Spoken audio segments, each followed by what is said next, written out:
नमस्कार मंडळी, श्री स्वामी समर्थ. उद्या आहे नरक चतुर्दशी आणि अभ्यंग स्नान. तर सकाळी आपल्या मुख्य प्रवेशद्वारावर किंवा आपल्याला हा एक दिवा जो आहे तर तो लावायचा आहे आणि दिवा लावून दिव्याखाली ही एक वस्तू आपल्याला ठेवायची आहे. तर उद्या हा दिवा आपल्याला सकाळी 4 ते 9:30च्या दरम्यान हा दिवा आपल्याला लावायचा आहे. त्या अगोदर सकाळी ब्रह्ममुहूर्तावर उठून स्नान वगैरे करायचं आहे. अंघोळ करताना अंघोळीच्या पाण्यामध्ये गंगाजल, पंचगव्य, थोडंसं कच्चं दूध आणि पूर्ण लावून आपल्याला स्नान करायचं आहे.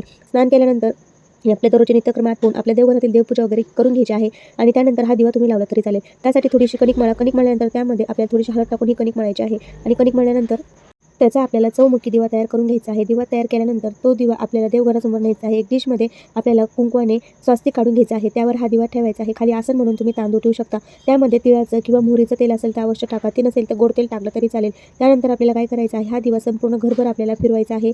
देवघरासमोर प्रज्वलित करून संपूर्ण घरभर फिरून आपल्याला मुख्य प्रवेशद्वारावरची डावी उजवी बाजू सोडून मधोमध हा दिवा ठेवायचा आहे. असा हा दिवा नक्की लावा. सर्व अडचणी, संकटे, मुलांची प्रगती होईल. सर्व अडचणी, विघ्न दूर होईल. घरामध्ये आपत्कालीन मृत्यू कधी होणार नाही. अलक्ष्मी निघून जाईल. घरात लक्ष्मी यायला चालू होईल.